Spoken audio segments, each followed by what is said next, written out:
Vous regardez New World Info. Merci de nous rejoindre pour le plateau de l'invité. Face aux difficultés économiques que rencontrent les pays africains, les jeunes du continent, notamment en Afrique de l'Ouest, se mobilisent dans les rues pour faire entendre leur voix. C'est une jeunesse africaine au cœur des protestations. Mais comment comprendre les mobilisations survenues au Nigeria, au Togo ou même dans l'AES, l'Alliance des États du Sahel, une jeunesse mobilisation sociale et citoyenneté en Afrique. On va en parler avec mon invité, Basile Nebnouma Farga. Bonjour et bienvenue. Bonjour et bonjour à tout le personnel. Merci d'avoir accepté notre invitation. Vous êtes un leader d'opinion et membre du secrétariat général de la coordination nationale des associations de veille citoyenne. C'est bien cela? Exactement. Une organisation donc, qui est implantée au Burkina Faso. Quelles sont vos missions? C'est une organisation qui est un peu beaucoup plus dans la dynamique de soutenir la révolution au Burkina, au Sahel, dans l'AES. Donc nous sommes organisés, c'est une fêtière d'organisations qui soutiennent la dynamique. Et donc dans une idée citoyenne, dans des programmations justement d'éveiller les consciences et de mettre en place des activités qui puissent être dans l'intérêt de toute la population et qui accompagnent la révolution progressiste et populaire. Donc nous veillons dans les ronds-points, nous protégeons d'abord le président et également nous protégeons peut-être tous les quartiers et nous travaillons de sorte que le banditisme et tous les maux donc de la société qui aggraver beaucoup plus les différentes villes là, beaucoup plus depuis on a commencé aujourd'hui, nous avons beaucoup de succès et il y a beaucoup de banditisme qui se sont réduits et d'incivisme.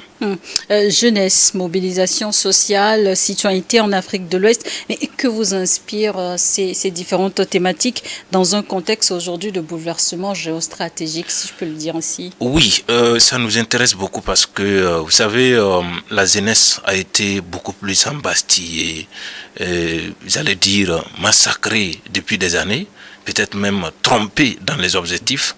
Aujourd'hui, nous avons justement un certain nombre d'espoirs. Et dans presque tous les pays, il y a des actes positifs, certes menés, mais il y a d'autres justement que la jeunesse doit normalement s'impliquer, éveiller les consciences parce que nous sommes beaucoup plus en retard en termes d'éveil de conscience. Donc l'histoire est maintenant là, les données sont accessibles. Comment est-ce que nous les exploitons? Et comment faire la différence entre justement ce qui est vrai et ce qui est faux? Parce qu'il y a la main également de l'extérieur et comment faire la différence pour ne pas également être trompé comme ce que nos parents ont également subi de par le passé. Donc cet éveil-là est très important pour nous aujourd'hui, de sorte qu'on ne puisse pas peut-être utiliser l'arme du pays contre le pays.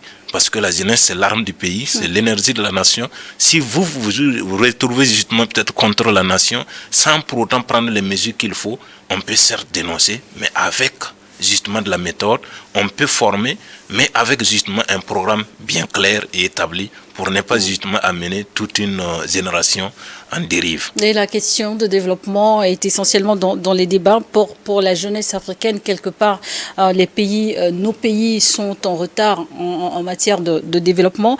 Mais selon vous, qu'est-ce qui motive essentiellement ces jeunes à descendre dans les rues et à vouloir se faire entendre? Oui, c'est parce que pour la plupart des cas, on ne les laisse pas justement l'opportunité de s'approcher là où il faut justement s'approcher pour dire ce qu'ils doivent dire. Parce qu'il y a des choses justement, c'est après plusieurs refus que les jeunes souvent peut-être peuvent se retrouver, se donner un certain nombre de moyens illégaux. Mais aujourd'hui, ils peuvent certes descendre dans les rues. La jeunesse est-elle moins impliquée dans les projets de développement selon vous? Mais pas dans tous les pays. Actuellement, ils sont donc en train de comprendre qu'il faut mettre la jeunesse au centre donc de tous les processus de développement. Mais dans d'autres cas également, il y a toujours des gens qui ne comprennent toujours pas quel est le ressenti de cette jeunesse-là, qu'est-ce qu'elle veut et c'est justement, quoi justement. À la question de qu'est-ce qu'elle veut, que comprenez-vous en tant qu'acteur de la société civile? Qu'est-ce que vous avez compris des différentes préoccupations de cette jeunesse qui se lève ici et là dans nos pays? Oui, moi j'ai compris seulement qu'il faut faire la place justement à la jeunesse. Il faut leur donner justement un certain nombre de... Mais qu'est-ce qu'elle veut? Est-ce que vous avez le sentiment des fois que les dirigeants comprennent le fond de leurs préoccupations? Oui, beaucoup comprennent. Aujourd'hui surtout, beaucoup comprennent parce que ce que la jeunesse veut trouver effectivement des projets bien clairs, des projets justement qui profitent à ce qu'elles souhaitent justement. Parce que on met beaucoup de projets de développement en place, mais est-ce que réellement elles sont impliquées? Est-ce que ces personnes-là sont réellement appelées justement en tout cas aux activités justement qu'on a mis en place? Donc tout ça fait que il y a également un certain nombre d'éveils. Les gens sont beaucoup plus en retard, ils ne comprennent pas. Qu'est-ce qu'il faut faire réellement? Il faut dire les choses au moment précis et ne pas justement laisser. Il faut également dire qu'il y a une manipulation extérieure, parce que tout ça également, on sait très bien qu'à ce niveau il y a de la faille. Et donc on exploite cela contre justement vous-même. Mais au début, justement, si vous ne faites pas attention, vous pouvez ne pas vous rendre compte justement que c'est contre vous. C'est ce qui justement fait le problème ici actuel en Afrique. Donc, nous avons compris que il faut d'abord attaquer, parce que la force qui vient de l'extérieur est plus dominante que celle de l'intérieur. Donc il faut d'abord essayer de protéger et régler le problème en famille.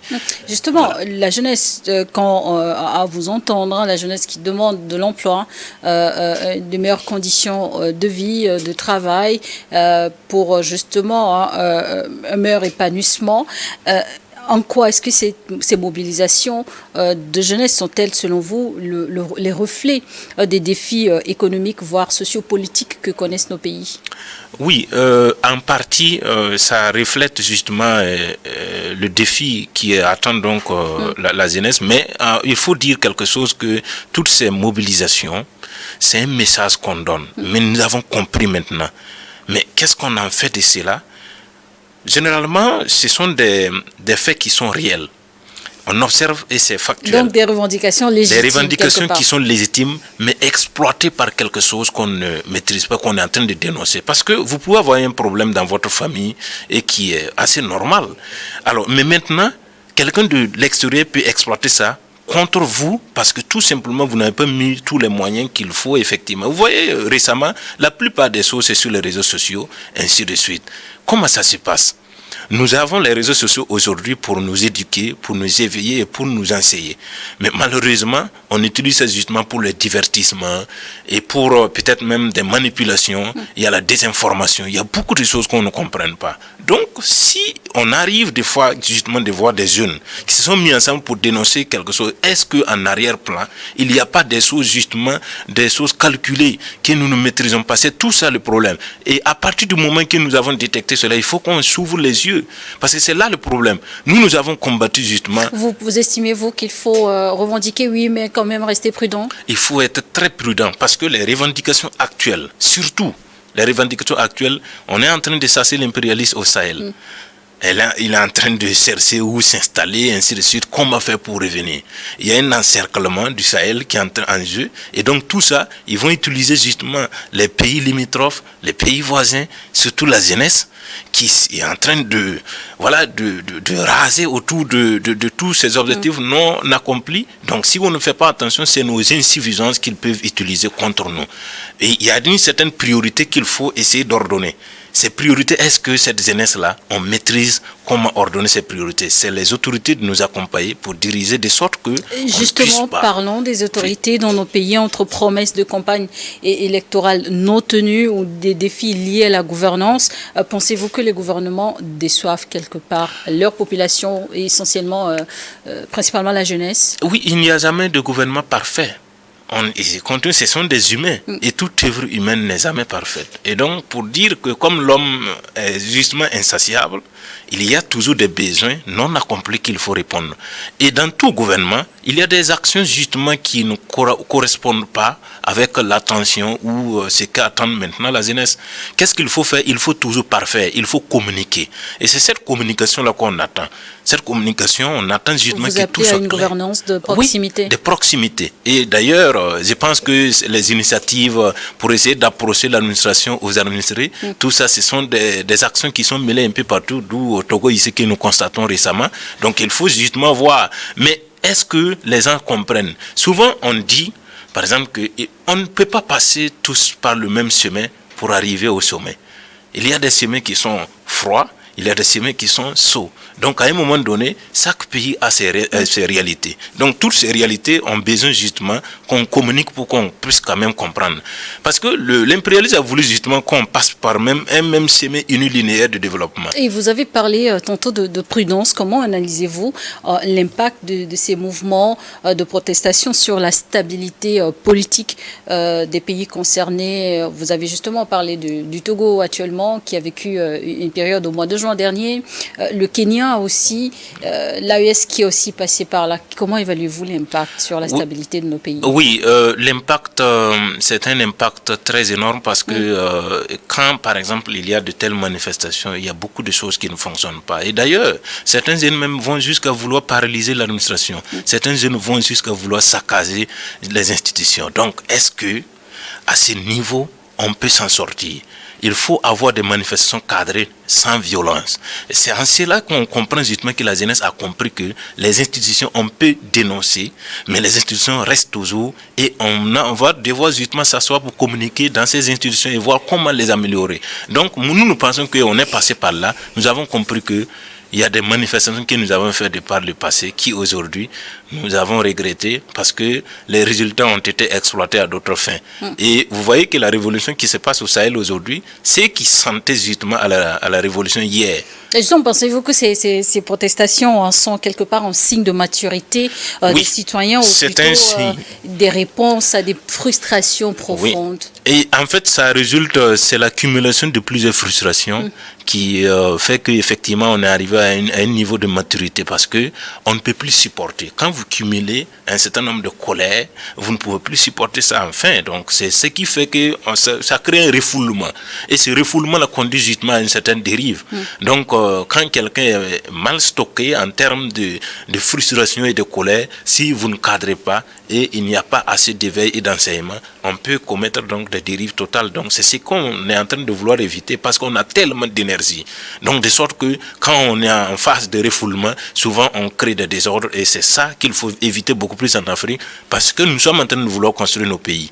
Donc il ne faudrait pas que, en voulant dénoncer, nous créons d'autres choses justement qui vont nous permettre de regretter après. Parce que beaucoup de manifestations, nous avons regretté cela après parce que ça a été exploité à d'autres fins. Et comment est-ce que les gouvernements africains devraient-ils aujourd'hui réagir face à ces mobilisations? Et y a-t-il selon vous des stratégies spécifiques pour apaiser la jeunesse surtout? Oui, nous parlons tantôt de la proximité, cette communication de proximité. Il faut effectivement être proche de la jeunesse. Il faut communiquer. Parce que toutes les crises sont majoritairement communicationnelles. Et si vous ne communiquez pas, vous êtes en train de déplacer le problème et en tournant, vous allez croiser le même problème demain. Donc, ça veut dire quoi? Les gouvernants doivent justement privilégier beaucoup de choses à la jeunesse. Ça veut dire l'emploi. Parce que beaucoup de jeunes, regardez combien de jeunes sont diplômés aujourd'hui et n'ont pas de travail. Donc c'est tout ça qui crée justement un certain nombre de désordres. Mais je pense que le message est très bien passé. Le message du Sahel est passé. Le message donc du Togo est passé. Le message donc d'autres pays donc en Afrique, les gens l'ont très bien compris et très bien reçu. Les jeunes sont beaucoup plus éveillés. Les jeunes sont matures aujourd'hui et il est difficile de pouvoir refuser de répondre à ce que la jeunesse vous appelle justement sur le terrain donc des faits réels donc pour essayer de satisfaire cette jeunesse-là. Niamey, la capitale du Niger, a abrité tout récemment un forum national de la jeunesse avec pour invité d'honneur le Togo et le Tchad. Quelle appréciation avez-vous de telles initiatives? Oui, j'apprécie parce que hier, c'était justement l'impérialiste qui mettait tout en œuvre pour inviter la jeunesse à des forums. Aujourd'hui, c'est nous-mêmes, nous nous assumons. C'est nous-mêmes, on crée justement. Oui, on commence par changer. Donc, ça veut dire qu'au sein de nous, on peut toujours avoir des forums, des forums de jeunesse, des forums donc des différents pays là, et discuter de nos propres problèmes. Justement les atouts de tel cadre de discussion où la jeunesse est le cœur de cible? Oui, parce qu'on commence à donner justement le fauteuil à la jeunesse de pouvoir s'exprimer d'elle-même, de pouvoir quand même dire ce qui ne va pas, mais dans un cadre beaucoup plus très organisé, pas dans les rues, parce que la rue, oui, mais au moins si on met en place un certain nombre de forums comme ces gens de forums-là, et chaque année on revient, on fait le bilan, on voit ce qui a marché, ce qui n'a pas marché, on peut maintenant essayer de dire à nos gouvernants, ce côté ou telle institution, nous avons voulu justement que ça soit comme ça, en lieu et place donc de ce que nous observons. Donc, moi, je pense très bien que dans ces genres de cadres-là, on sait très bien que l'année prochaine, nous allons revenir. Donc, est-ce que, même s'ils n'ont pas pu justement satisfaire à la jeunesse, ils vont trouver le justificatif qui équivaut. Et ils savent très bien que si c'est pris dans une telle instance, nous allons pouvoir répondre à cela. Mais je pense très bien qu'à un moment donné, certains jeunes aussi ont besoin qu'on puisse quand même tirer l'oreille parce qu'il y a d'autres qui répètent les mêmes erreurs malgré. Donc c'est ça souvent qui crée souvent le désordre dans le processus de communication entre le gouvernant et les gouvernés. Et dans quelle mesure est-ce que ces mouvements de jeunesse peuvent-ils influencer les politiques économiques et sociales, surtout à long terme en Afrique de l'Ouest? Oui, aujourd'hui, je pense très bien que l'influence est réelle. L'influence réelle est bien factuelle parce que tout simplement, aujourd'hui, tout projet que vous mettez en œuvre, on essaie donc de centrer la jeunesse. En tout cas au niveau donc de ce projet. D'abord, on réfléchit comment est-ce que ce projet est bien reçu. Et donc, je pense que le message que la jeunesse africaine lance à nos gouvernants, le message est très bien passé. Et même, on est en train de vouloir justement à ce qu'au niveau de certaines institutions, on mette des jeunes parce que certains ne répondent plus. Justement, quels peuvent être les avantages de favoriser l'accès des jeunes à des postes de décision? Oui, parce qu'il y a un nouveau vent qui souffle en Afrique. Et ce nouveau vent, je pense très bien que expérimentalement, la jeunesse maintient donc ce bâton. Et accompagné par les orientations de cette vieille classe, que nous pensons qu'ils sont beaucoup outillés en termes d'expérience pour accompagner ces jeunes-là, de sorte qu'on puisse essayer d'alterner un certain nombre de responsabilités au niveau de nos institutions. Parce que c'est en cela qu'on comprend beaucoup mieux. Parce que, vous voyez, à un moment donné, c'est vrai qu'on n'écarte pas la vieille classe, parce que c'est vraiment une vieille classe qui a beaucoup d'expérience, que les jeunes peuvent s'approcher pour avoir beaucoup de leçons. Mais il faut essayer de donner certaines traces, parce que l'Afrique est en vitesse. L'Afrique est en vitesse en termes d'éveil, en termes de réveil. Donc, comment est-ce que nous allons privilégier certaines institutions aux jeunes? Justement, une chose est de revendiquer, mais une chose également est de participer à la prise de décision. Oui. Mais quel regard portez-vous aujourd'hui quand on parle d'engagement de la jeunesse en politique, par exemple? Oui, parce que, vous savez, le visage de la politique, de par le passé, a été terni et peut-être même on a collé des étiquettes de sorte que quand vous êtes politicien, même dans nos villages, on pense que vous êtes un escroc. Et donc, comment aujourd'hui un jeune qui, après avoir fini ses études, se lance en politique pour essayer de contribuer d'une autre manière? Quel regard et quels sont les stéréotypes? Comment déconstruire tous ces stéréotypes-là? Mais aujourd'hui, je pense très bien que les jeunes ont compris qu'il ne faut pas laisser la politique à ceux qui ont tout perdu ailleurs et qui veulent justement trouver des refuges justement pour pouvoir s'exprimer dans la citoyenneté. Donc aujourd'hui, il faut d'abord qu'on fasse comprendre que la politique, ce n'est pas le lieu de voyous. La politique, ce n'est pas le lieu de ceux qui ont tout perdu. La politique, ce n'est pas le lieu des jeunes désœuvrés qui ont tout raté. Non, la politique, c'est ceux qui ont conscience, qui se sont formés et qui savent très bien ce que veut et qui peuvent détecter les signaux du peuple. Donc, quand vous avez ce don-là, vous pouvez justement peut-être essayer de vous lancer en politique. Mais nous, la politique en Afrique, on a laissé, c'est ceux qui, quand tu tournes, tu perds tout.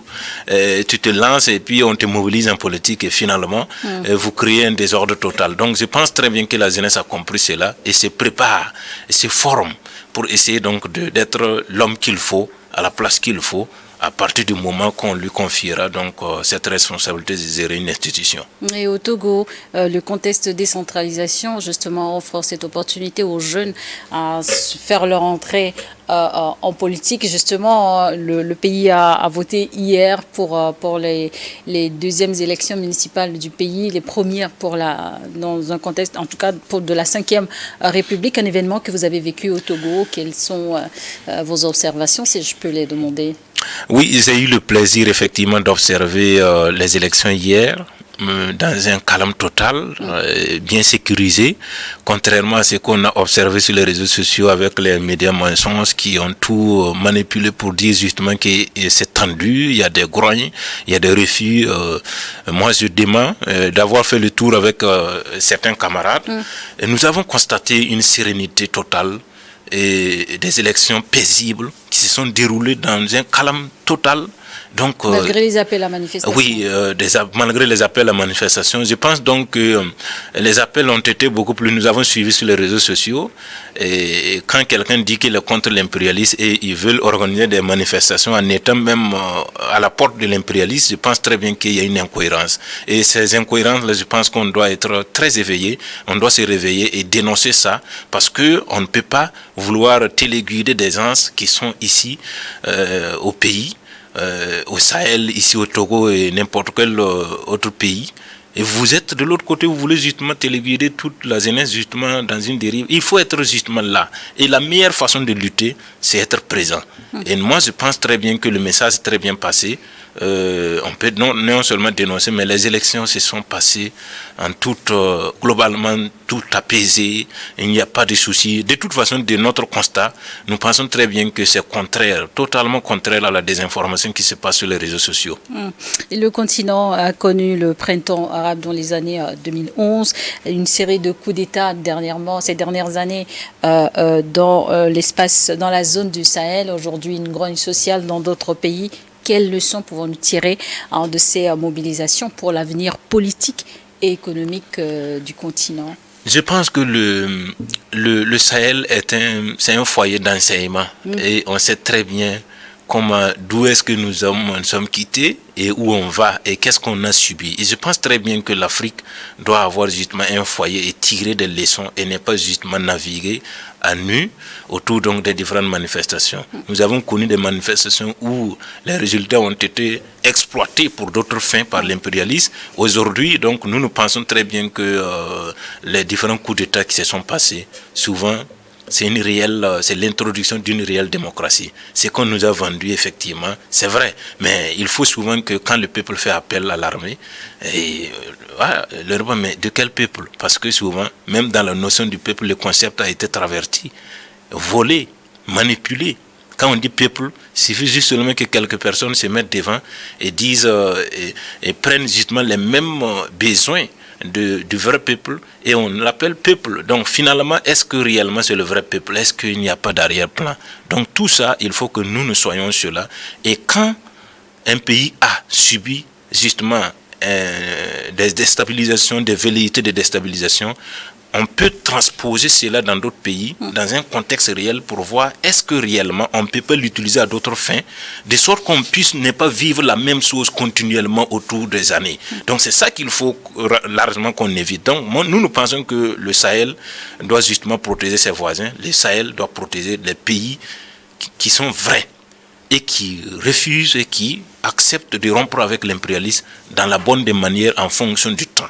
Donc c'est cela justement qui nous interpelle et nous pensons que les différents pays, il faut qu'on s'accompagne en tant qu'Africains parce que il y a des coups d'État fabriqués et il y a des vrais coups d'État. Donc quand le vrai peuple répond, c'est différent justement des coups d'État donc, qui sont en train d'être manipulés. On prépare le terrain, on crée les grognes et on fabrique quelque chose parce qu'ils ont justement ces représentants dans presque toutes nos institutions, des assistants techniques, des gens dans nos armées et qui surveillent tout ce que nous faisons. Et ils savent ce que nous serons dans 10 ans, 30 ans, pendant que nous ne savons même pas ce qu'on va manger demain. Donc c'est ça le contraste. Manifester, oui, peut-être, mais quels sont les défis majeurs pour que ces mouvements restent pacifiques, mais surtout constructifs? Oui, le défi majeur, c'est justement de pouvoir avoir cette capacité d'écouter la jeunesse. Parce que c'est vrai, on peut avoir justement une certaine ambiguïté dans l'organisation, mais il y a une vérité quand même qui est en bas, une vérité qui est exploitée et qui sera répondue en fonction du temps. Il faut qu'on ait justement cette intelligence de voir qu'est-ce qui se passe, c'est quoi le problème. À partir du moment qu'on a détecté le problème, on sait maintenant comment répondre. Deuxième chose, c'est de préparer justement le terrain l'éducation, il faut répartir au niveau du primaire et revoir le curricula. Qu'est-ce qu'on enseigne même à nos jeunesses? C'est ça le problème, parce que souvent quand on sort, il y a des choses qui se disent à l'école qui ne collent pas à notre réalité. Donc cette réalité politique, il faut qu'on ait l'intelligence de réformer les choses, parce qu'il faut préparer une nouvelle génération. Et la préparation de cette nouvelle génération, ça doit justement se faire en fonction du temps, sur une longue durée. Parce qu'il y a des gens sur lesquels on ne peut plus compter, parce qu'il y a des gens totalement qui sont récupérés, acceptés. Donc quand on observe ça, c'est un défi énorme et au niveau de nos ressources. Voilà, quand vous observez, qu'est-ce qu'on en fait de nos ressources réellement? On dit que l'Afrique est tellement riche, les données sont là, non exploitées, mais c'est d'autres pays qui viennent justement exploiter pour aller justement se servir. Mais la jeunesse est en train de grimper. La jeunesse est en train de crier, la jeunesse est en train de raser les murs. Il faut qu'on ait l'intelligence et quand on exploite les ressources, ça puisse être au profit de cette jeunesse-là. Donc nous pensons que ça, c'est une réalité qu'il faut qu'on ait. C'est un défi énorme. Le défi économique, le défi éducationnel, le défi politique et le défi diplomatique. C'est qu'on observe les grandes puissances, ou peut-être même l'impérialisme, qui a presque tous ces éléments et qui tournent. On observe, on ne sait même pas qu'est-ce qu'ils font réellement. Donc tout ça, c'est ce que nous sommes en train de vouloir dénoncer. Et ça, je pense que la majorité des pays l'ont compris. Maintenant, est-ce qu'il n'y a pas des accords qui les empêchent de réagir réellement en fonction de nos aspirations? Ces accords aussi, souvent, ils sont venus par violence et il faut avoir le courage, l'audace de dénoncer ces accords et de rompre ça en bonne et due forme. Et ça aussi, ça vient. Chaque pays a ses réalités. Comment les choses fonctionnent? Donc ça, nous pensons que la jeunesse doit comprendre cela, en lieu et place donc de se laisser exploiter, parce que c'est ça le problème. Par exemple, comment dénoncer? Au Burkina Faso, nous sommes en insécurité. Vous ne pouvez pas sortir comme ça et dénoncer les choses comme vous voulez, non. Parce que plus vous dénoncez de la même manière que nous avons subi hier, l'impérialiste exploite ça et crée une autre communication modèle pour essayer donc de vous contrer. On a ouvert justement un bureau, un comité de dénonciation et on a disponibilisé un numéro vert. Vous pouvez utiliser ça et aller dénoncer et suivre votre dénonciation en bonne et due forme. Mais si vous lisez, vous partez justement dans le gros village qu'est les réseaux sociaux, vous partez dénoncer ça là-bas et souvent il y a des choses beaucoup plus discrètes que vous avez dit, vous avez étalé. On exploite ça et on crée justement parce que la communication est très importante. Merci pour ce partage d'expérience. Pour terminer, quel message adresseriez-vous à la jeunesse africaine qui se mobilise aujourd'hui pour un avenir meilleur? Moi, mon message, il faut que nous nous formons. La jeunesse doit se former. La jeunesse doit s'éveiller. Et il faut qu'on soit prudent. Cette prudence, l'Afrique est dans une zone de turbulence. Et si nous ne sommes pas prudents, nous risquons justement de revendre le pays parce qu'ils l'ont dit. Même si dans 10 ans, il faut qu'ils reviennent nous recoloniser. Ce message est très important. Et si nous avons détecté cela, cette recolonisation ne doit pas être par cette jeunesse actuelle. Et plus jamais, quelqu'un va revenir justement de l'autre côté pour penser même justement à coloniser, même un individu en Afrique, n'en parlons pas tout un pays ou l'ensemble d'un continent. C'est fini. Et les pays doivent garder l'élan actuel. Exactement. Ils doivent regarder l'élan actuel et moi je pense très bien que le message est très bien passé. C'est ce que certains ne croient pas. Mais le message est très bien passé. Et vous êtes optimiste? Oui, moi je suis purement optimiste. Et c'est ça qui m'anime en termes d'engagés, en termes de personnes éveillées. Moi je pense très bien que l'optimisme, c'est vraiment l'arme qu'il faut utiliser aujourd'hui pour protéger et peut-être éveiller tous les autres jeunes. Basile Nebnouma Farga, vous êtes donc leader d'opinion et membre du secrétariat général de la coordination nationale des associations de veille citoyenne, donc basée au Burkina Faso. Merci d'être passé sur notre plateau. Je vous en prie, merci beaucoup pour l'invitation. Merci à vous également de nous avoir suivis dans l'invité du jour.